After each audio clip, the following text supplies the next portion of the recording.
Presidente, uma das consequências mais perniciosas dessa polarização que a gente assiste no país, né, esse ódio permanente, reiterado diariamente, é exatamente essa discussão ideológica de direita e esquerda. Uma discussão atrasada, né? O mundo inteiro já não trava esse tipo de debate desde que as pessoas começaram a fazer a pergunta, né? Vem cá, quando derrubaram o muro de Berlim, os alemães correram para que lado, né? Só a resposta a essa pergunta já deveria encerrar a discussão e encerrou em grande parte do mundo civilizado. Mas temos aqui uma esquerda atrasada, uma direita atrasada, um ex-presidente que reiterava os seus compromissos com a direita, o atual que se orgulha de ser chamado de comunista.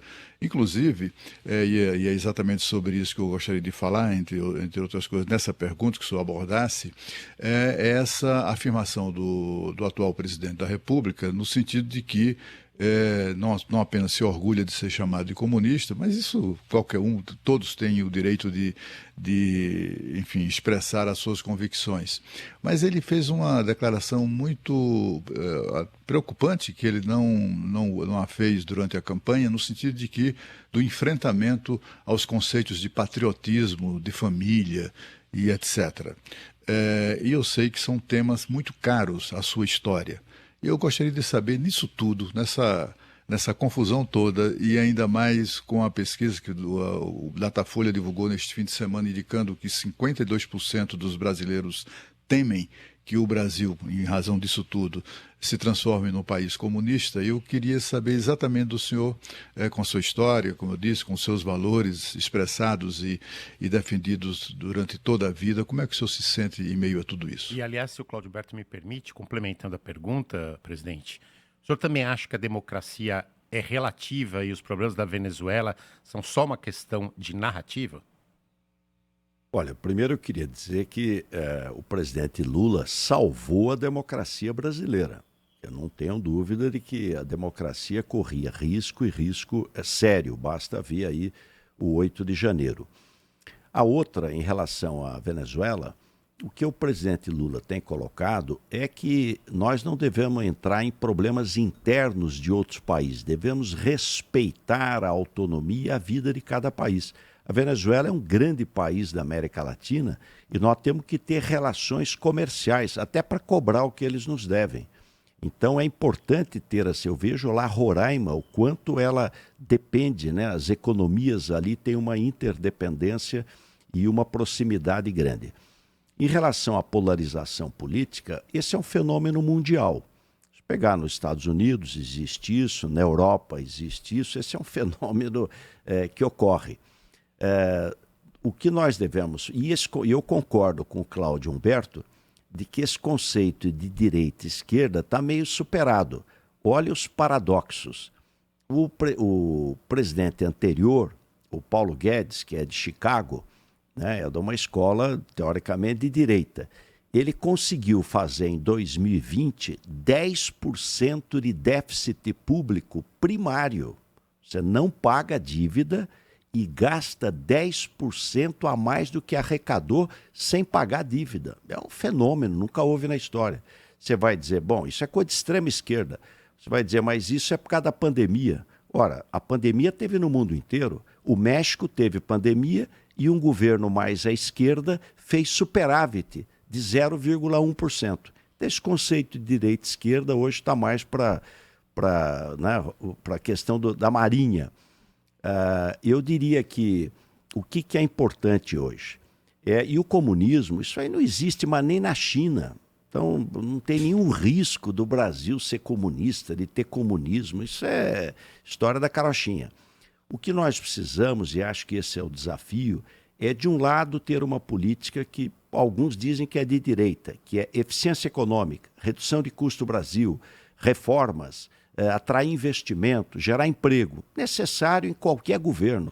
E, de outro lado, uma rede de proteção social.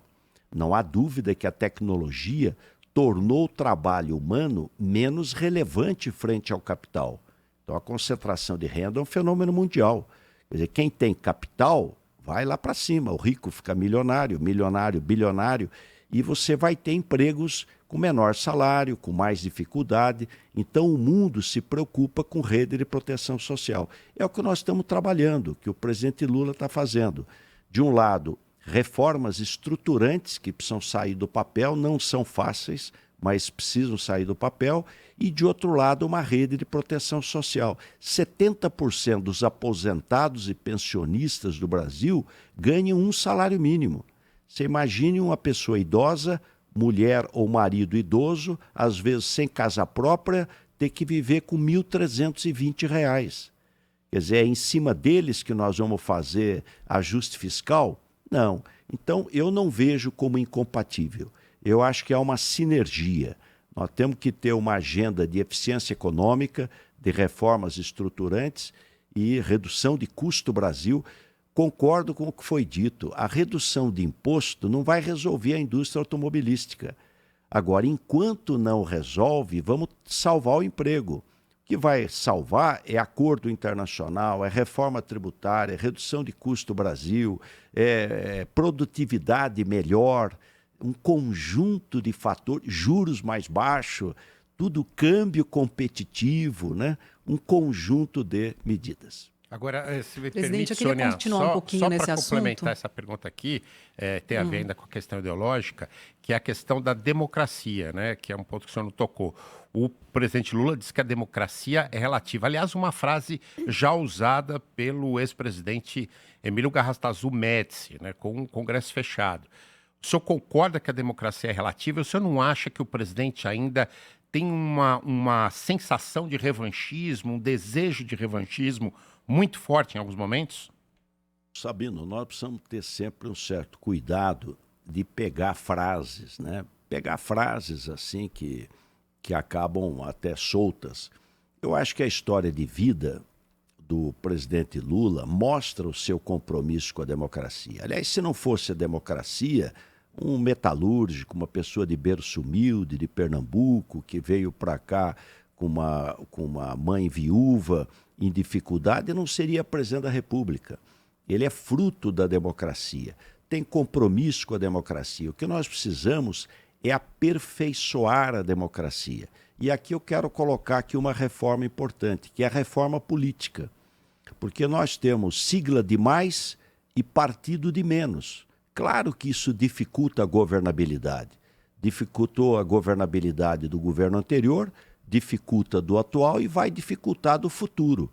É preciso ter cláusula de barreira mais eficiente, mais rápida, ter menos partidos, mais programáticos e que vão ajudar a governabilidade. No mundo inteiro você tem 2, 3 grandes partidos preparados para alternância no poder e mais 2 ou 3 partidos menores que acabam ajudando na governabilidade.